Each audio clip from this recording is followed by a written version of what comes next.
Bapak Ibu yang dikasihi dalam Tuhan kita Yesus Kristus, izinkan saya untuk menyapa kita dengan salam persaudaraan kita, salam kasih dari Tuhan Yesus Kristus. Shalom. Shalom. Puji nama Tuhan. Berbahagialah kita, orang yang percaya dan ingin diam sejenak di pelataran rumah Tuhan.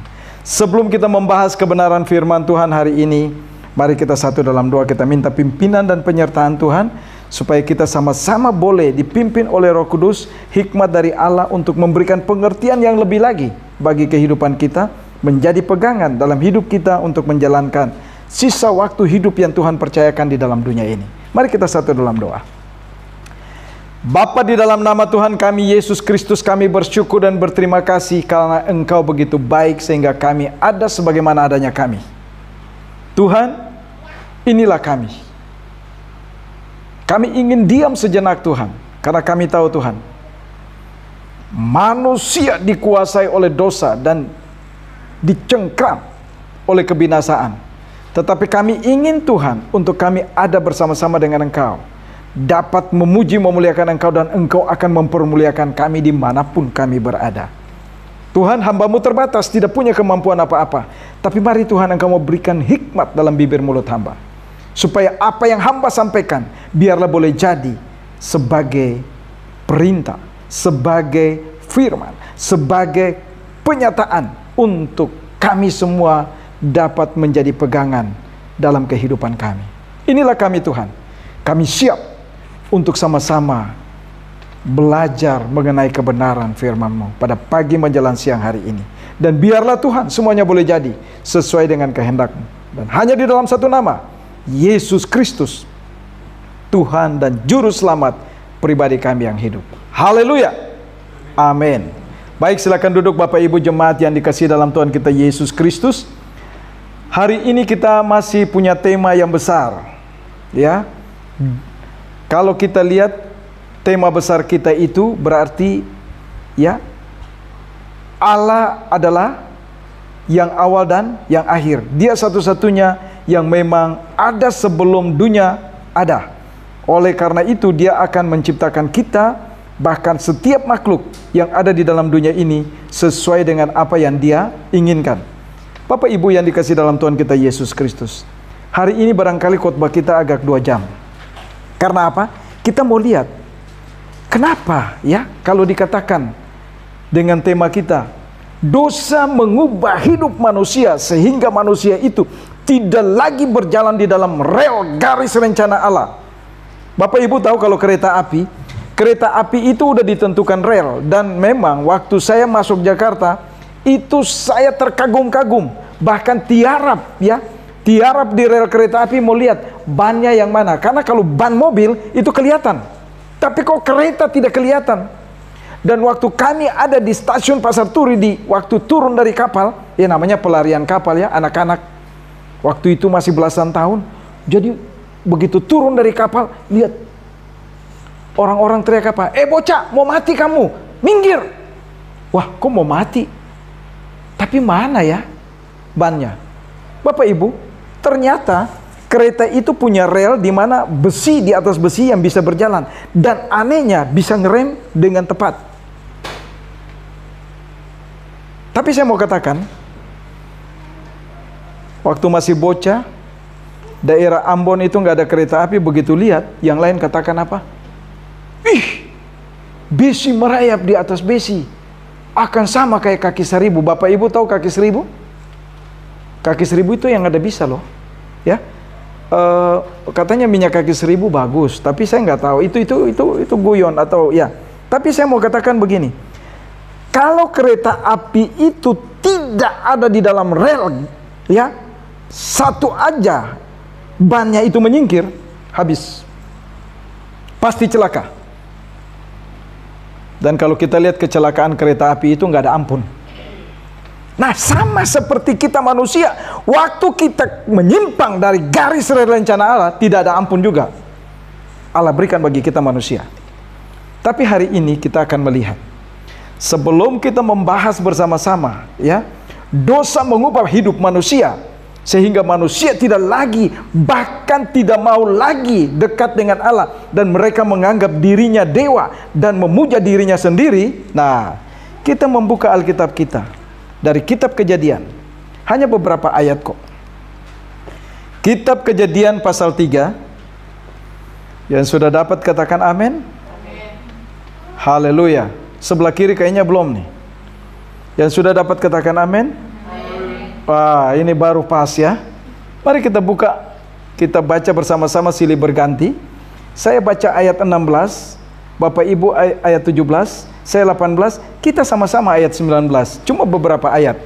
Judul dan perikop yang diberikan oleh Lembaga Alkitab Indonesia, manusia jatuh ke dalam dosa. Ayat 16 dikatakan begini. Firman-Nya kepada perempuan itu, susah payahmu waktu mengandung, akan kubuat sangat banyak, dengan kesakitan engkau akan melahirkan anakmu, namun engkau akan birahi kepada suamimu dan ia akan berkuasa atasmu. Lalu firman-Nya kepada manusia itu, karena engkau mendengarkan perkataan istrimu dan memakan dari buah pohon yang telah kuperintahkan kepadamu, jangan makan daripadanya, maka terkutuklah tanah kanan engkau, dengan bersusah payah engkau akan mencari rezekimu dari tanah seumur hidupmu. Ayat 18 Bapak Ibu. Semak duri dan rumput duri yang akan dihasilkannya bagimu, dan tumbuh-tumbuhan di padang akan menjadi makananmu. Dengan berpeluh engkau akan mencari makananmu sampai engkau kembali lagi menjadi tanah, karena dari situlah engkau diambil, sebab engkau debu dan engkau akan kembali menjadi debu. Puji nama Tuhan. Berbahagialah kita yang membaca kebenaran firman Tuhan, merenungkan dan melakukan dalam hidup kita. Tapi saya yakin ya, kalau ayat 16 itu dikatakan apa? Kalau ibu-ibu akan mengandung susah payah. Maaf ya ibu-ibu, bapak ibu yang ada di El Syama tidak akan mengalami hal itu. Kenapa saya katakan? Jangan mau kita ada di bawah kutuk dan dosa menguasai kita. Karena apa? Dosa menguasai kita sehingga kita tidak berdaya dan kita akan terus ada di dalam kesakitan. Bapak Ibu, tolong mulai pulang, Bapak Frida dan Bapak Erno ya, yang ibu-ibu lagi mengandung, tolong tiap malam tumpang tangan dan katakan gini, Tuhan, semua kutuk bersalin. Kutuk yang pernah terjadi lewat Adam dan Hawa, saya tolak, saya patahkan. Saya orang percaya. Karena itu mari Tuhan Engkau angkat. Dan waktu istri saya melahirkan, dia akan melahirkan dengan tidak ada merasa sakit. Bapak Ibu tahu, ada banyak orang katakan begini, kalau orang hamil itu ngidam boleh dong. Nah saya mau tanya dulu nih ibu-ibu yang lagi hamil nih, Bu, ada yang ngidam aneh-aneh nggak? Ini lagi musim durian loh. Mudah-mudahan ada yang mengidam durian kan? Terus bilang, aduh Bu Gem, Pak Gem, ini saya baru cicip nggak enak nih. Aduh, luar biasa. Kita datang deh. Durian itu paling enak loh. Kemarin begitu saya masuk ya, acara Natal FKK UKD, satu ruangan buat bawa durian. Saya bilang, aduh, ini mabok nih. Waduh, sudah Pak Pendeta sini dulu. Kenapa? Ini ada apa namanya? Bubur kacang hijau pakai durian. Saya baru tahu. Ternyata memang enak. Tapi saya mau katakan begini. Ada enggak ibu-ibu yang mengandung dan ngidam? Ini mau tanya dulu nih. Mama Frida bagaimana? Ngidamnya apa?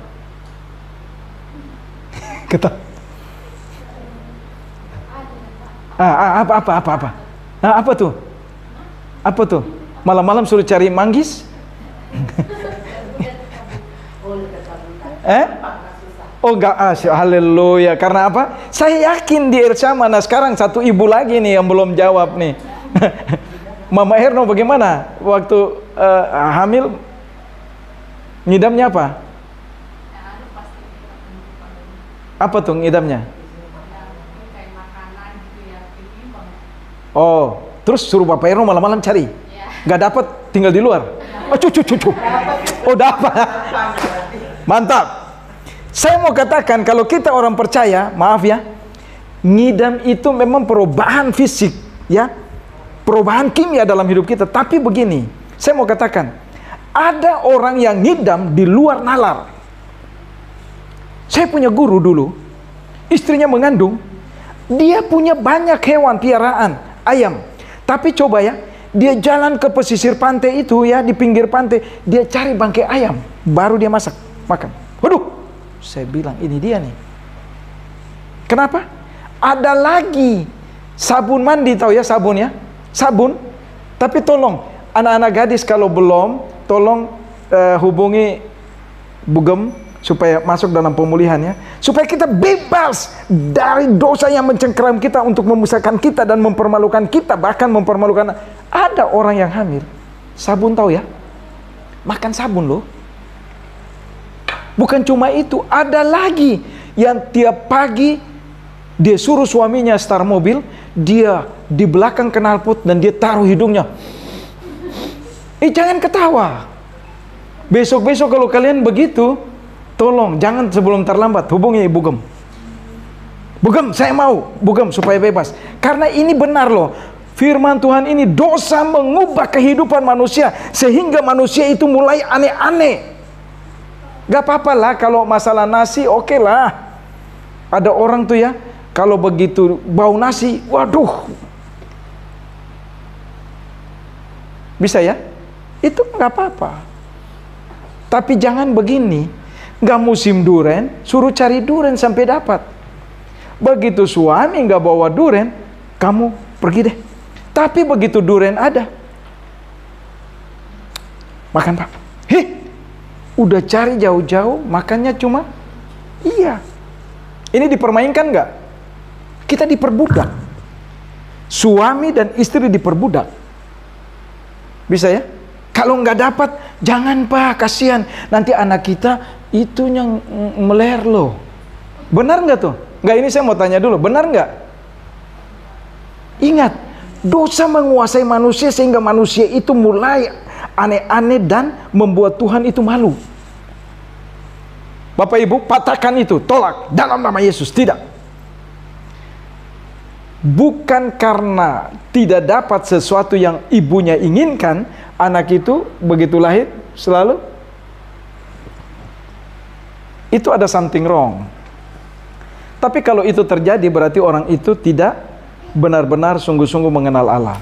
Karena dia tidak hidup di dalam kebenaran Allah, sehingga apa yang dia percaya itu terjadi sebagai kutuk. Jadi kutuk itu Bapak Ibu, itu bisa begini dari orang dekat. Umpamanya kita punya kakak. Kakak kita menguasai kita dan dia katakan hal yang negatif, itu kita bilang, Tuhan ampuni. Kakak saya nggak salah, tapi mari Tuhan angkat itu dari saya. Karena apa? Itu bisa terjadi. Sama kayak anak kita. Kamu bodoh sekali ya, kamu nakal. Benar-benar anak itu jadi bodoh. Karena lewat perkataan. Nah, itulah yang dibilang dosa mengubah kehidupan manusia. Sehingga manusia yang tadinya makhluk ciptaan yang paling sempurna mulai tergeser.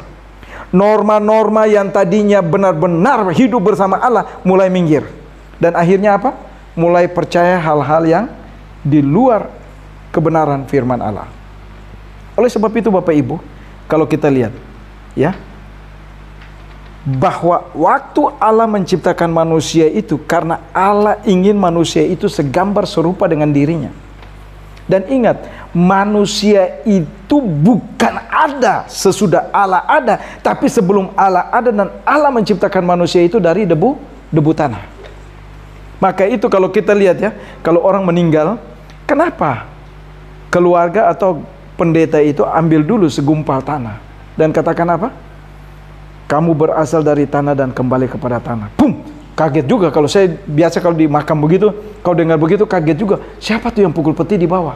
Saya ngintip dulu. Oh, ternyata pendeta ambil segumpal tanah untuk ya membuktikan bahwa memang kita berasal dari tanah dan kita harus kembali kepada tanah seperti apa yang telah difirmankan. Oleh sebab itu Bapak Ibu, mari kita lihat ya. Karena hari ini memang hari yang luar biasa. Saya mau kita buktikan orang-orang yang anggap dirinya hebat, Waktu dia mulai dikuasai oleh dosa, dia berubah, kehebatannya habis. Nah, ini yang pertama. Dosa mengubah hubungan manusia dengan Allah. Waktu dosa mulai mengubah kehidupan manusia dengan hubungan yang harmonis dengan Allah tadinya, seperti Adam dan Hawa, mulai tergeser. Apa? Allah tidak pernah mengusir Adam dan Hawa untuk tinggalkan Taman Eden. Tidak ada. Coba cari, tidak ada. Tapi apa yang terjadi? Waktu Adam dan Hawa mulai terjebak dalam dosa, mereka mulai menyadari, wow, ternyata apa kata iblis itu, ya, bahwa matamu akan terbuka dan engkau akan sama seperti Allah. Beda. Jadi ingat Bapak Ibu, dosa itu manis didengar. Waktu kita terima kemanisan itu, akan berubah jadi pahit, lebih daripada empedu. Dan akhirnya Adam dan Hawa mulai menyingkir. Masih di Taman Eden tapi umpet. Apalagi Allah datang, baru dengar tapak kakinya aja, tuk tak tuk tak tuk, umpet. Allah tahu Adam dan Hawa di mana. Dia tinggal begini aja, bisa. Tapi dia bukan otoriter dan dia berikan kebebasan bagi manusia. Pilih dosa atau pilih Allah. Waktu pilih dosa, resikonya tanggung sendiri. Tapi kalau pilih Allah, Allah sangat bangga. Nah, waktu mereka jatuh dalam dosa, Allah masih cari loh. Karena Allah tahu, mereka buat pakaian mereka itu nggak sempurna. Daun mana bisa bertahan sih? Daun kalau sudah layu ya sudah. Daun pisang ya, kalau kita lihat. Tapi Bapak Ibu jangan salah, daun pisang itu, aduh, itu luar biasa loh. Tapi kita lihat cuma daun pisang kan. Tapi coba waktu mereka pakai pakaian dari daun yang mereka buat, Allah sedih. Dan Allah mulai membuat mereka pakaian dari kulit yang terbaik. Saya nggak tahu nih, Bapak Erno tahu nggak kalau jas kulit itu berapa harganya sekarang Pak? Ya, paling sedikit ya, 1,5 ya. Coba tuh, itu cuma satu baju, satu jas. Nah, Allah buat mereka dua loh. Dan itu pakaian yang termewah saat itu. Belum ada manusia membuat pakaian seperti Allah buat saat itu. Dan Allah berikan buat mereka. Tapi apa? Dosa menguasai manusia sehingga manusia itu tetap masih bangga. Sudah kecemasan, sudah ketakutan mengikat, sudah aduh, rasa tidak berdaya, tapi masih juga ya, mereka tidak pernah mau katakan apa? Tuhan, ampuni kami.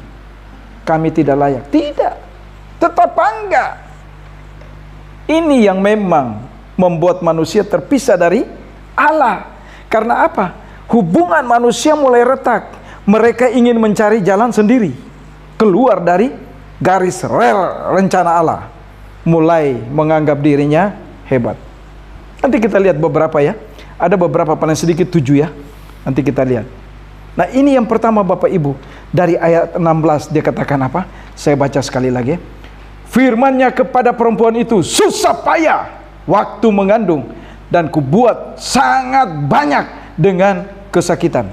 Bapak Ibu sekali lagi, yang ada di El Syama atau yang dengar ya, yang mendengar khotbah ini, katakan buat Tuhan, ampuni saya Tuhan, layakkan saya ingin menjadi milik kepunyaanmu. Semua kutuk itu saya tolak, saya patahkan. Jangan takut. Ada orang yang kami layani, kaget. Kami benar-benar kaget. Orang itu nggak ada apa-apa, cuma ada tanda ya. Tek, dia nggak tahu udah buka 3, buka 4, atau buka berapa. Tiba-tiba lagi, masih telepon ya Ibu Ros, masih telepon dengan Ibu Gem. Tiba-tiba bu, sebentar ya Bu ya, bayi saya udah keluar nih. Bisa? Tanpa sadari, ari-ari belet lehernya dan bawa bungkus cuma pakai handuk basah lagi. Bagaimana nggak biru coba? Tapi Tuhan tolong. Coba lagi telepon, enak nggak? Halo. Nah, buat ibu-ibu pilih yang mana nih? Di rumah sakit ditolong suster, atau di rumah ditolong suami? Ada lagi kalau di luar negeri, di bak mandi. Ya kan? Nah, nanti ibu-ibu praktek, janganlah. Maaf, saya nggak nyuruh ya, bahaya. Nanti dibilang, ini gara-gara Pak Gem nih ya. Aduh, jangan. Tapi saya mau katakan begini, kalau kita di dalam Tuhan, maaf, mau buka 1, mau buka 1000, mau buka berapapun, luar biasa. Ada satu ibu yang udah pulang kampung. Pernah tahu nggak? Itu dia datang jam 10 malam, itu baru buka 3. Bisa Bapak Ibu suruh pulang, dia nggak mau pulang. Begitu jam 12 dia rasa lagi nggak enak, masuk melahirkan. Enak nggak? Halo, saya lihat, aduh ibu ini mampu nggak ya? Udah kecil gitu ya. Tapi itulah hebatnya Tuhan, kalau kita ada di dalam garis rencana Allah, Tuhan buat indah pada waktunya. Amin. Amin. Jangan membuat hubungan kita dengan Allah rusak hanya karena hal sepele, hanya karena hal-hal yang menjadi keinginan kita tidak digenapi, tidak dijawab oleh Tuhan. Ingat, jawaban Tuhan itu ada 3. Tidak, tunggu, segera. Jadi kalau kita minta dengan waktu yang kita tentukan, Tuhan bulan depan saya mau ke luar negeri. Kalau Tuhan nggak jawab, sudah. Urus paspor susah, ya. Urus ini dan itu susah. Jangan paksakan. Berarti ada sesuatu yang Tuhan inginkan untuk apa? Kita kembali lagi. Tuhan, bisa nggak? Apa maksud dan rencana Tuhan nih? Sehingga segala yang saya urus, semua kok seperti ada hambatan. Bapak Ibu, ini yang perlu kita perhatikan. Jadi mari, dosa memisahkan manusia dari Allah. Kehilangan kepercayaan dan kesucian. Waktu kita tidak ada lagi punya pegangan ya, pengharapan kepada Tuhan, jangan pernah kita minta untuk Tuhan jawab doa kita. Ingat Bapak Ibu, Tuhan bukan pesuruh. Tuhan, saya butuh ini, butuh ini, butuh ini. Tuhan, saya butuh pesawat buat pergi pelayanan ke daerah-daerah. Tuhan bilang, ya Neman, betul enggak? Saya kasih pesawat buat kamu pergi pelayanan di Papua. Saya kasih pesawat buat kamu pulang balik melayani di Indonesia Timur. Nanti Tuhan bilang, sedih deh kamu. Kamu minta sesuatu di luar, ya, di luar nalar, yang dimana kamu akan mempergunakan itu untuk kemuliaan namaku. Tuhan gak akan berikan. Yang kedua, kita lihat ayat 17. Lalu firman-Nya kepada manusia itu, karena engkau mendengar perkataan istrimu, maka makan dari buah pohon yang telah kuperintahkan kepadamu, jangan makan daripadanya, maka terkutuklah. Bapak Ibu, sesuatu yang Tuhan inginkan kita lakukan, kalau firman Tuhan katakan jangan ada padamu Allah lain, sudah tinggalkan. Allah lain itu banyak Bapak Ibu. Dulu tuh saya berpikir pegangan saya itu Allah lain saja. Tapi ternyata ada makanan-makanan kesukaan kita yang kita tidak bisa tinggalkan, itu juga Allah lain. Aduh, kalau makan belum, ya, dulu, ini dulu saya, kalau habis makan belum 1 batang, kayaknya belum makan deh. Itu dulu. Itu menjadi ikatan yang luar biasa yang membuat kita apa? Sehingga saat ini hamba-hamba Tuhan yang menjadi panutan, sekalipun ada kebaktian, menyingkir dulu. Saya bilang, waduh, itu diperbudak enggak Bapak Ibu? Kita diperbudak. Kita diperbudak. Dan nanti kita lihat Bapak Ibu, ini ada sangkut pautnya. Maka itu saya perlu katakan, dosa, ya, dosa mengubah hubungan manusia dengan dirinya sendiri, sehingga apa? Dia tidak lagi mulai menghargai dirinya. Maaf Bapak Ibu, saya perlu katakan, kita ini paling berharga loh. Dan orang yang menghargai Tuhan, dia juga mampu untuk menghargai dirinya. Kemarin ada pertemuan, ini sedikit ya, ada pertemuan di kota, refleksi Imlek dari PKB. Saya pas lagi di Natal, saya buka, saya jawab. Begitu pulang saya lihat, waduh, undangan ini harap dibawa dan khusus untuk 1 orang. Bapak Ibu, karena saya menghargai diri saya hapus lagi, saya delete nama istri saya. Jawaban dari sana, Pak Pendeta jangan lupa ya. Siap. Saya nggak mau perpanjang, karena sudah satu orang.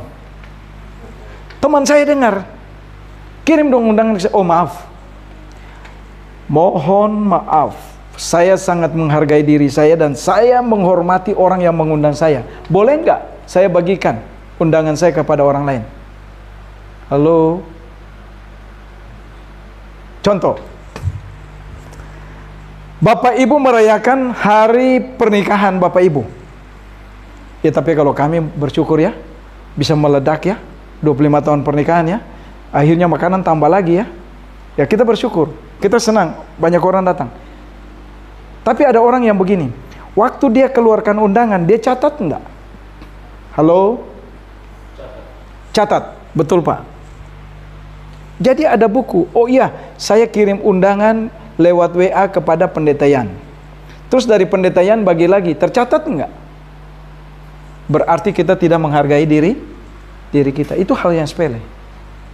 Ini masalah etika yang sebenarnya tidak perlu ditulis dan dikatakan.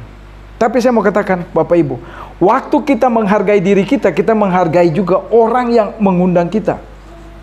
Ada, saya punya teman-teman yang punya kebiasaan begini. Waktu diundang, ya anaknya ulang tahun, dia pikir begini, itu kan acara anaknya ulang tahun, saya biasa aja lah pakai kaos biasa, pakai sandal jepit. Boleh nggak Bapak Ibu? Ingat, untuk menghargai diri sendiri, waktu kita hadiri undangan orang, kita datang dengan rapi. Kita tidak mempermalukan Allah, tapi kita ingin meninggikan A. Kalau Bapak Ibu punya berlian, pakai. Halo, jangan nggak pakai. Saya nggak tahu, cincin ini dibilang ada harga dari orang yang memberi, jadi saya pakai. Bukan karena harganya, tapi pemberian orang itu dan saya menghargai orang itu, saya pakai. Dan kalau dia lihat, ih Pak Yan, ternyata di medsos masih pakai ya. Saya bilang, ya pemberian Anda. Bisa Bapak Ibu? Tapi waktu orang memberikan dan kita merasa, waduh ini benda paling berharga. Gitu ya. Kalau Ibu Ros enggak, benda yang berharga dan diberikan orang begitu hilang, ketemu lagi. Karena apa? Dia sangat menghargai. Bisa Bapak Ibu? Ini yang memang Tuhan inginkan dari kita. Untuk kita menghargai diri kita dan apa yang dilakukan orang, sekalipun itu tidak berharga. Tapi itu namanya pemberian orang, saya selalu simpan ya rapi. Karena saya menghargai. Dan waktu acara di mana ada undangan dari mereka, saya pakai apa yang mereka berikan. Jadi kalau lihat baju saya, ini juga pemberian orang, saya bangga. Bisa jadi baju, saya menghargai diri saya dan orang yang memberi. Siapa tahu besok lagi kita, bukan cuma saya, jemaat juga diberikan yang berlimpah. Haleluya enggak? Amin. Amin. Kita menghargai apa yang itulah yang Tuhan inginkan. Tapi kalau dosa menguasai kita Bapak Ibu, saya mau katakan, kita tidak menghargai diri kita. Karena apa? Pertama kita udah punya hubungan rusak dengan Allah. Gambaran Allah itu udah rusak. Bagaimana kita melihat diri kita? Waktu kita melihat diri kita di cermin, selalu salah dan salah dan salah terus. Aduh, alis saya kurang begini nih. Ini contoh nih. Istri saya bilang gini, Pi, alis kamu saya rapiin aja, saya cabut-cabutin. Aduh, saya seumur hidup belum pernah cabut alis. Jangan-jangan begitu cabut alis, saya tidur matanya nanti begini lagi. Udah pernah lihat belum? Iya, waktu saya kebakar bambu, ya meriam bambu, itu bulu mata habis. Tidur matanya begini. Akhirnya, kamu tidur nggak? Kenapa sih orang lagi tidur? Kok tidur matanya kebuka? Aduh, mengerikan. Ini. Jadi mari kita menghargai. Kalau mau tanam alis nggak apa-apa kalau nggak ada alis. Kalau wanita boleh aja ya. Tapi saya belum pernah cabut satu alis gitu ya. Maka itu begitu alisnya ada putih, nggak tahu ada di sini nggak. Ibu Ros bilang sih, aduh, mengerikan sekali. Baru, gitu ya.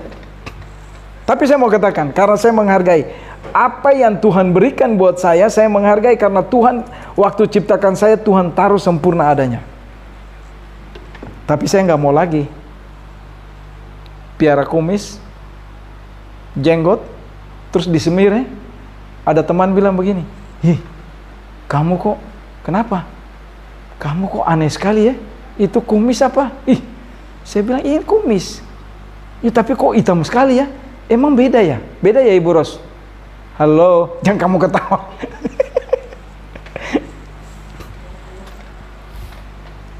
Kembali, kita mesti menyadari dan kita mesti menghargai diri kita. Karena waktu hubungan kita dengan diri sendiri itu berkenan di hadapan Allah, luar biasa.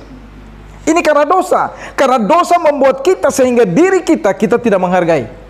Ada orang yang maaf kata, saya bingung juga nih. Ini teman-teman, banyak hamba Tuhan. Tapi kalau mau datang, ya, kumpulan hamba-hamba Tuhan, kadang-kadang maaf, parfumnya tuh baunya lain. Ya, kalau parfumnya bau seperti parfum-parfum yang ada di warung, enak ya. Tapi ini nggak ada jual di warung. Jadi gimana kita mau dekat coba? Akhirnya begitu datang, ya ntar ya, saya ke belakang dulu deh. Ke belakang, mau nggak mau kita ganti posisi tempat duduk. Tapi mari, waktu kita menghargai dan orang yang ada di dekat kita dapat memuliakan Allah, itu luar biasa. Ini karena dosa. Dosa membawa kesulitan, ya, dan penderitaan bagi kita sendiri, dan lewat kita orang lain juga menderita. Ini, ya. Jadi kalau dosa, ya, menguasai manusia, membuat manusia tidak menghargai diri sendiri, kehilangan, ya, kebebasan bersama dengan orang lain. Coba Bapak Ibu, kalau ada teman kita yang nggak pernah mandi-mandi, yang cuma mandi keboi, dulu ya, dulu kalau kita naik gunung itu, kita biasa mandi keboinya begini. Ini tangannya, yang penting beleknya itu hilang. Itu mandi keboi namanya. Tapi kalau itu jadi kebiasaan kita, di mana air itu melimpah saat ini, terus kita nggak pergunakan ya apa yang Tuhan berikan, bagaimana coba? Tiap hari cuma begitu aja mandi keboi. Orang mau dekatin kita nggak? Jangan-jangan begitu kita datang, maaf saya ada urusan sebentar ya. Nah, mari kita menghargai diri kita. Waktu kita menghargai diri kita, ya, jangan membuat dosa menguasai kita sehingga kita tidak menghargai diri kita. Dan yang terakhir, yang ketiga, sebelum saya bahas yang lain ya, ayat 18 dan 19 katakan gini, semak duri, rumput duri yang akan dihasilkannya bagimu, dan tumbuh-tumbuhan di padang akan menjadi makananmu. Dengan berpeluh engkau akan mencari makananmu sampai engkau kembali lagi menjadi tanah. Karena dari situlah engkau diambil, sebab engkau debu dan engkau akan kembali menjadi debu. Bapak Ibu, saya mau tanya dulu nih. Itu sayur yang kita makan tuh sebenar rumput bukan? Halo? Saya belum coba. Saya nanti satu waktu mau coba. Kalau saya lihat kucing, ayam, bebek, anjing, kalau mereka nggak sehat, mereka cari satu jenis rumput.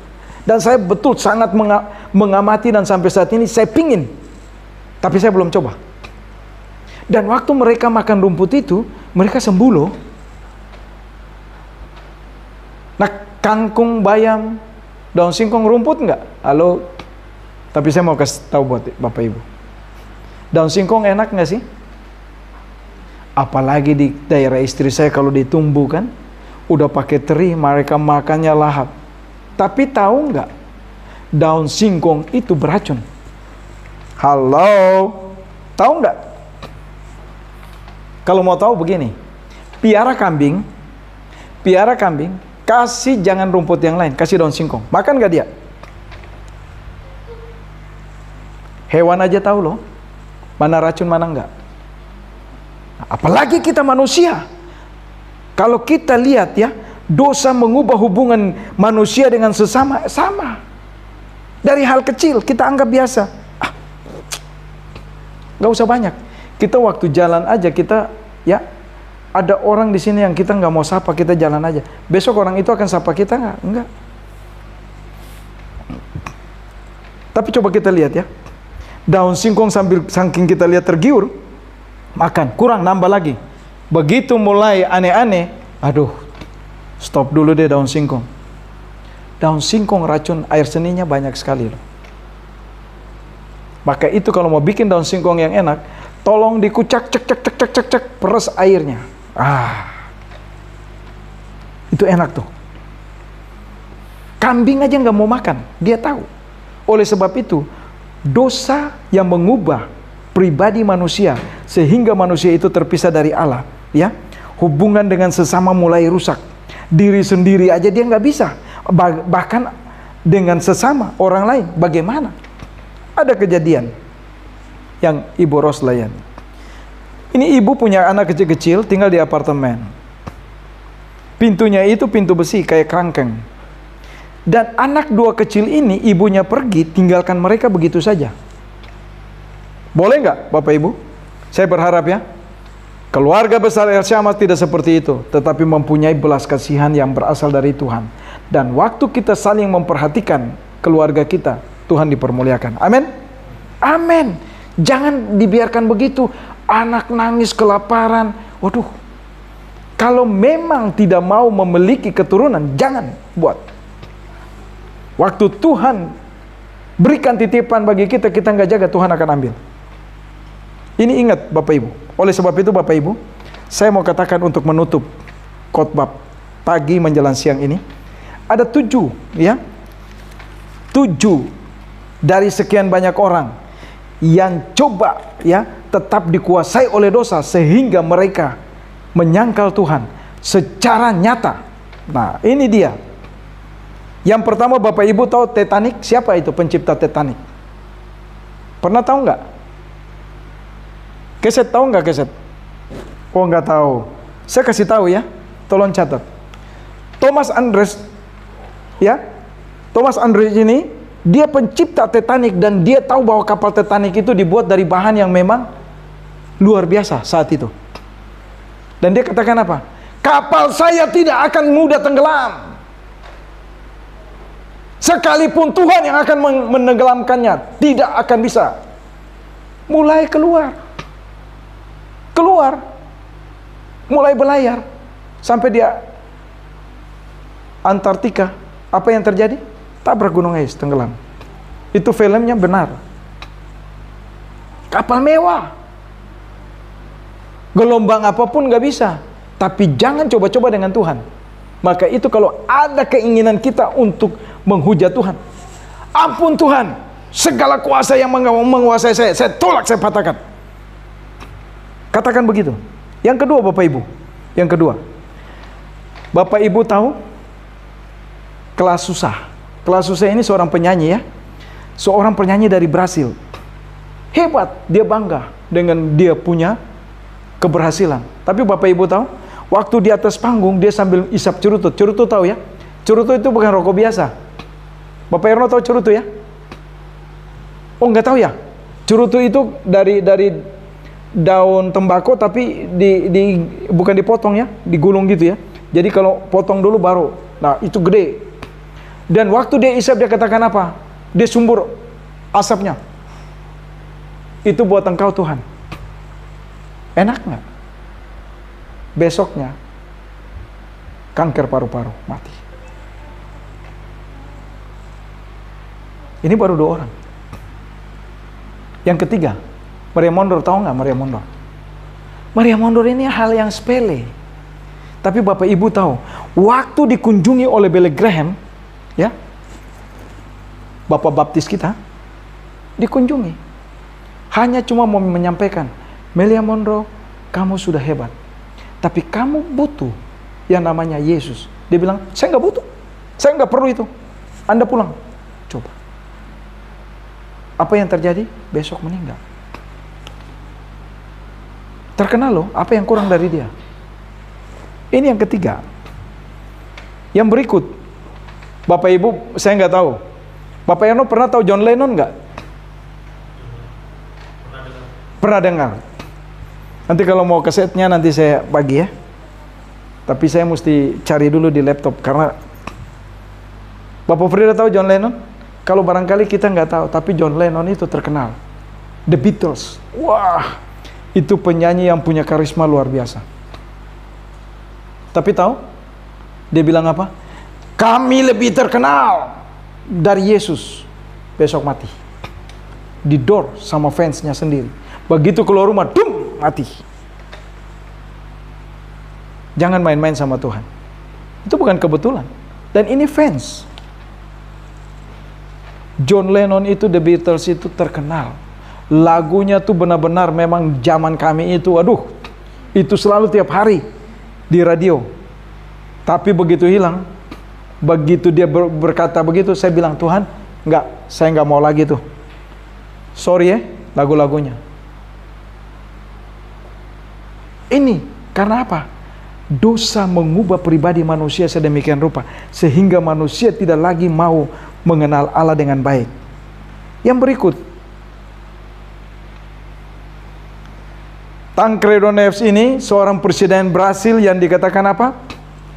Kalau pengikutnya ya, kalau orang yang memenangkan dia, dan itu mereka pilih dia, kurang lebih itu jumlahnya 5.000 ya, 5.000 orang yang memilih dia.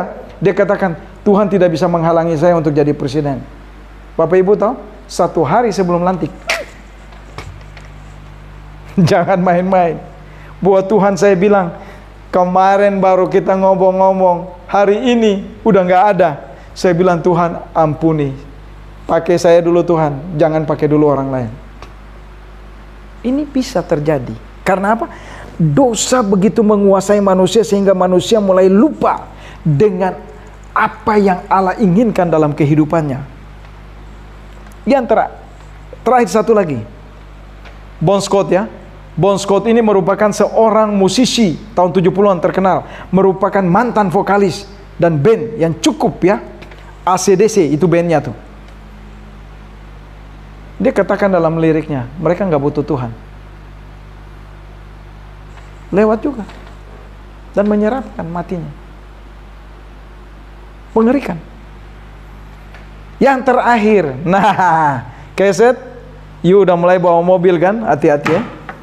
Kalau dibilang duduk di belakang setir dan berdoa, katakan buat Tuhan, yes.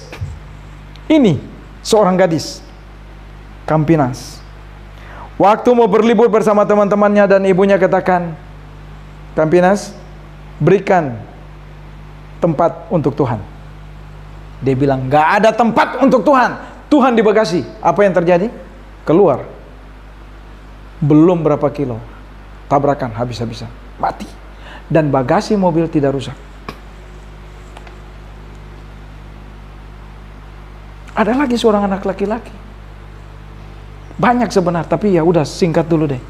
Ini yang saya mau kasih tahu buat kita bahwa begini. Mari jangan sampai dosa ya, dosa mengubah kehidupan kita manusia untuk membuat kita jauh dari Allah. Tapi mari kita merefleksikan semua hal itu dalam kehidupan kita.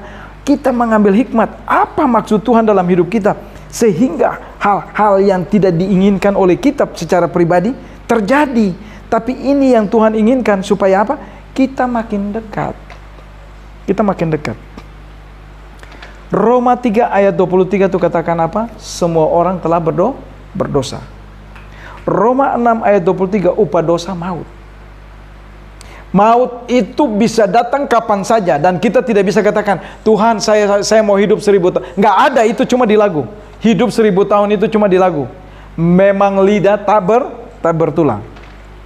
Nah, saya mau diantara kita, Ibu Ros tolong baca 1 Korintus 15 ayat 22.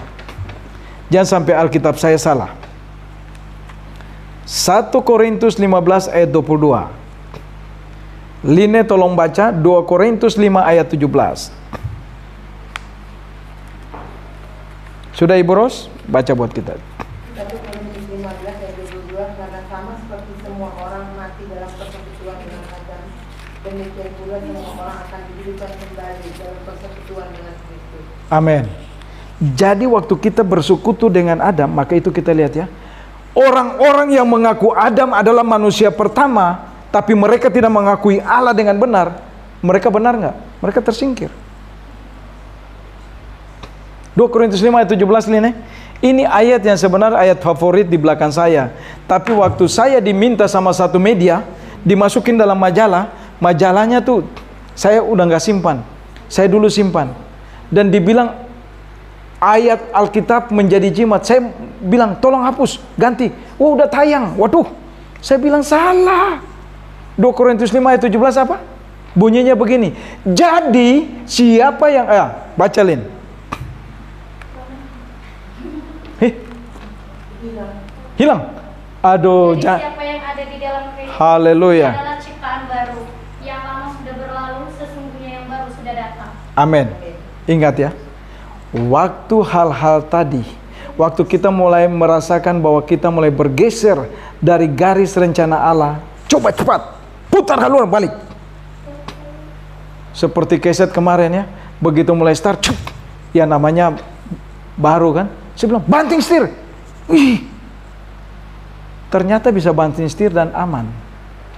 Kalau tidak banting setir, kejadian yang terjadi bisa rugi kita mesti ganti rugi juga orang lain. Nah ini contoh-contoh seperti ini waktu kita mulai lihat bahwa kita sudah mulai bergeser dari kasih Allah, banting setir balik kepada Allah, ampuni saya.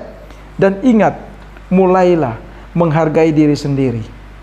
Karena waktu kita katakan, Tuhan saya mengasihi Engkau dengan segenap hati, waktu hati kita berikan kepada Allah, berarti saya juga menghargai gambaran Allah yang Allah ciptakan sangat sempurna ini untuk kemuliaan namanya. Dan ingat, waktu saya menghargai diri saya juga dapat dengan mudah menghargai orang lain. Amin.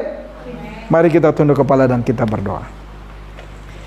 Bapa, terima kasih Engkau begitu baik. Hamba-Mu terbatas, tidak punya kemampuan apa-apa, tapi mari Tuhan Allah Roh Kudus, persekutuan kami dengan Engkau. Engkau terus menyatakan kebenaran-Mu dalam kehidupan kami, dimanapun kami berada. Dan biarlah kasih Tuhan nyata dan jadi sesuai dengan kehendak-Mu. Terima kasih Tuhan Yesus. Kehendak-Mu yang jadi Bapa, jangan kehendak kami. Haleluya. Amin. Saya kembalikan.